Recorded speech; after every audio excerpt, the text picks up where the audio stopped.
What's up, folks? It's me. I'm back, and I'm actually going to be showing you today how to construct a mold for a plaster cast mask. I think that's the correct term for it, plaster cast. That's what I have so far. I know it doesn't look very good, and it's completely covered in duct tape. That's because the masking tape would not stick at all.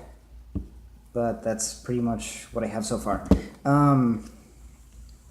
Basically, the things that you'll need if you're like me and stuff doesn't really work for you that well sometimes, I would suggest using duct tape. Doesn't matter as long as it sticks. And your best friend, Reynolds Wrap tinfoil. The best stuff in the world of tinfoil. Yeah! Anyway, that aside, I'm actually going to be constructing the nose now, because I was working on this before I decided to post this on YouTube.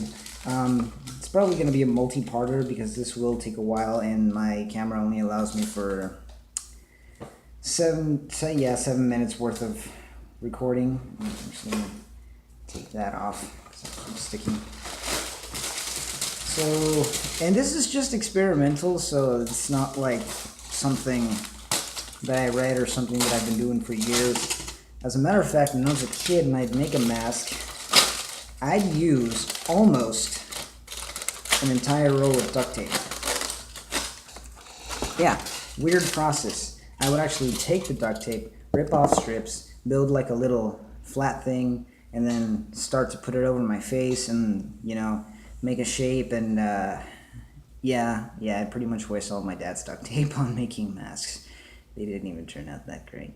And then later on in life, I started using tinfoil for the base, and I'd wrap them in paper mache, but the paper mache was never really that good. So yeah, and I was making a lot of Legend of Zelda Majora's Mask type things.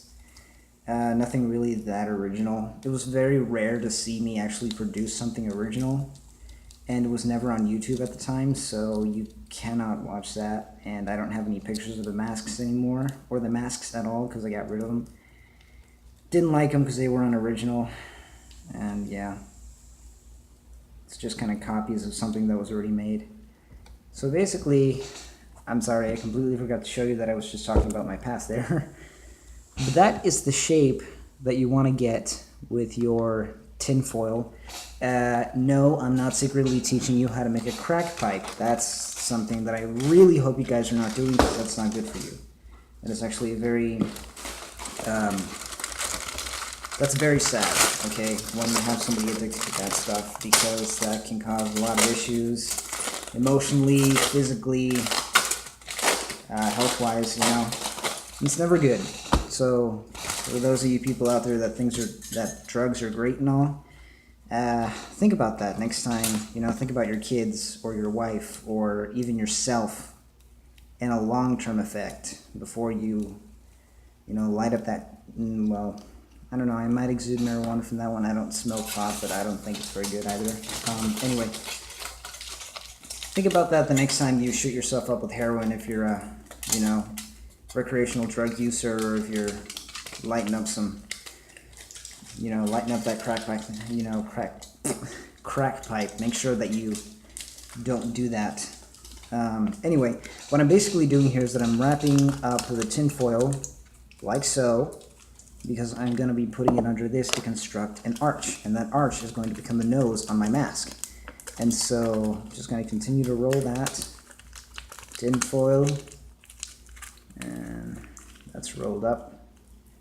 Flatten the top part like so, make it kind of pointy, and then hit that against the table a bit, make it stick up a bit more. And my nose is, I don't know if you guys can see it, but it's not a big one, but it's got a bit of a bump right there. Honestly, I like my nose. I think it's a really cool nose. Anyway, so, and as you know, noses expand as they go further down. So I'm actually going to try to make this kind of a big nose, so my nose can actually fit inside of the mask and not just feel flat on my face, because I've had a past with making flat masks that don't have a thing for a nose, and it's really annoying to wear for fun because it's just like smashing your nose. Not smashing it, but squishing it down.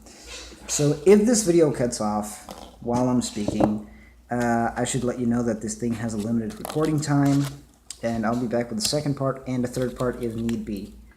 So that's pretty much what you got there, but you're just gonna wanna press that down against your table or your workbench or whatever you're working on. If you're working on this while you're doing it, or I'm sorry, watching this video while you're doing it, and has to get flat as possible. Yeah, it's kind of a flat nose shape, but I'm gonna keep building up on it so that, you know, it can actually become more of a nose. So like I said, if the video cuts off, I'll be back with another part. Anyway, yeah, so that's the nose. Sort of, it looks a bit like a long teardrop shape. Let me move the head out of the way there. It's blocking the camera. And move it here. Yeah, there we go. The nose right there. Actually, I'm going to try to tilt my camera. There we go. That's better. So yeah, build up on your noses, because everybody has a differently proportioned nose. You know, some noses are a little bigger than others, some are smaller.